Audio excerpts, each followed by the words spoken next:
Good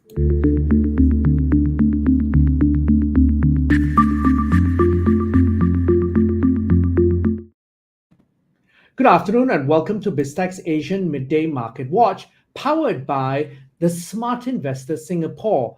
It's Tuesday, the 1st of November, and we have Jessica Amir, a market strategist at Saxo Capital Markets, with us today. Jessica, welcome to the show.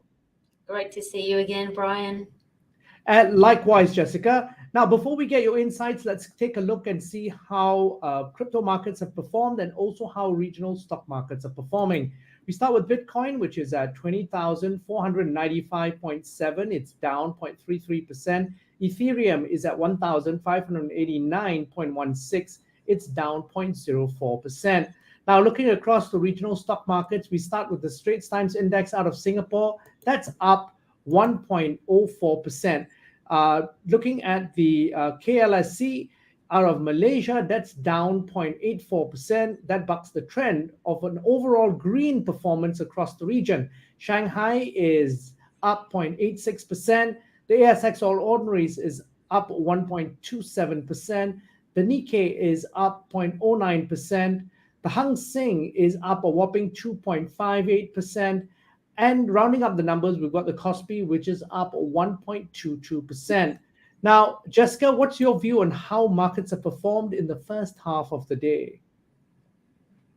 Well, for me, there's one key theme, and that is commodities are driving APAC markets mostly high today. And there's a reason for this. This is because the US dollar has continued to roll over.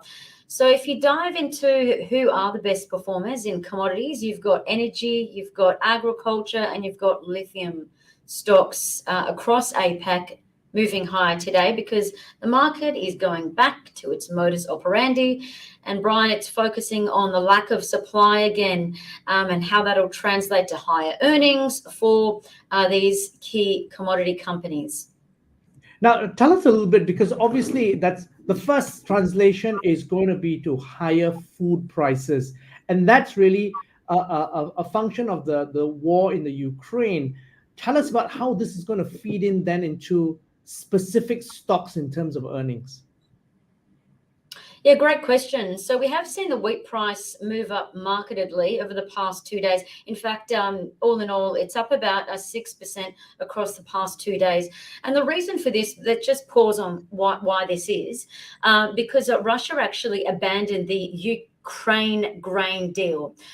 So walking away from this and then also threatening to say, hey, we're going to potentially cut off Ukraine's wheat supply from the rest of the world. So what this is going to do is force the market to once again focus on that lack of supply. And we already know that crop supplies globally are quite low. We've spoken before on the program about South American crop supplies being quite low because of frost and rain. In the US, they've been hit by drought and also Hurricane Ian. And down under here in Australia, we've also been hit by an early La Nina as well. So all in all, crop supplies are pretty low. So this is why the market, traders and investors are now toying with the idea of higher food prices being ahead.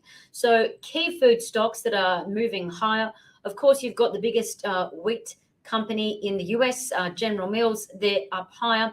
Down under in Australia, you've got Grain Corp, their shares are moving higher as well. And then, of course, overnight, Brian, you saw, despite US markets moving lower, you saw the agricultural space move higher as well. So you saw stocks like ADN move higher. And this is on the back of expecting higher fertilizer prices to come through as well. So it's not just food prices, it's agricultural fertilizer prices that are likely to move up as well. Because, of course, farmers rely on fertilizers and they're likely to get restricted fertilizer supplies to grow food as well. So expecting higher prices all in all in these areas. And then, of course, ETFs are moving higher as well. So you've got the iShares agricultural ETFs as well as Investco's agricultural ETF in the agricultural space, and also down under the food FOOD ETF moving higher as well. Now, that's really good, Jessica, because it leads me to the next question. Close to home down under, the Reserve Bank of Australia has just upped rates up by 25 basis points only. What's your view on this, and how is this going to impact stocks in Australia? Yeah, so the RBA, for the second time in 2 months now, has made a pretty dovish hike, so 0.25%.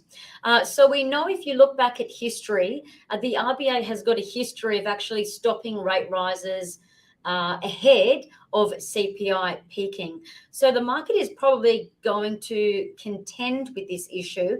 And what that means is we're probably likely to see risk on for the ASX 200. And as a house, we are now looking at not only the fundamentals, but also the technicals. And we also see technical upside in the ASX 200 or the XJO potentially moving up a further 3% from here to 7,140 points before pausing and reflecting.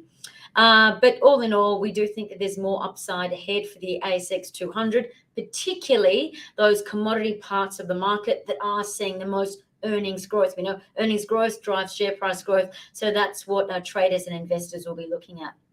Now, obviously, the RBA is a laggard in terms of rate hikes compared to the Fed. Investors are watching Fed movement. The expectation is a 75 basis point pretty much baked in.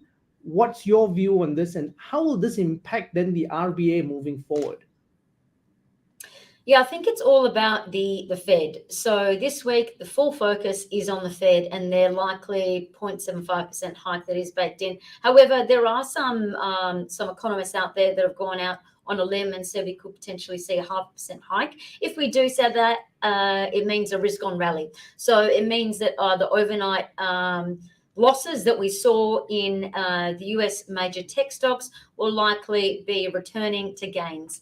So we're likely to see full steam ahead rally. However, that is probably going to be a knee-jerk reaction. We've got to step back and reflect on what the futures markets are thinking where rate rises will peak next year.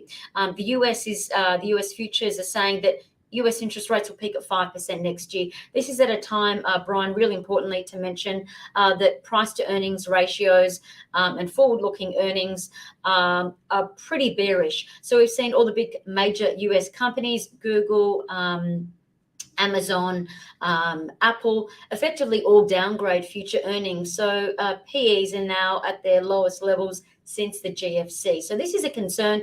On compounding on top of that, we've seen earnings actually decline for the first quarter this month. So this is a concern. This is why we're likely to see more upside, sustainable upside in those agricultural energy parts of the market. So still focusing on being overweight in commodities. All in all, we potentially see a touch and go gains, high volatility in the tech space ahead. But what that means for the RBA is two very different things. The RBA is seeing rate rises really affect the market. Delinquencies are rising here in Australia. Bad debts are rising, and that's why the RBA is effectively out on a limb, going against the grain of global central banks, and is probably going to be dovish from here. Now, Jessica, excellent insights. Thank you very much for coming on the show. Thank you so much for having me.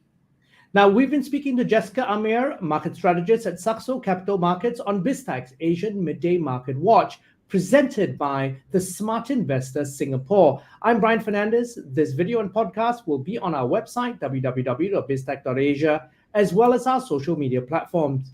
It will also be on our syndication partners, TV stations, radio stations, and websites. Thank you very much for tuning in.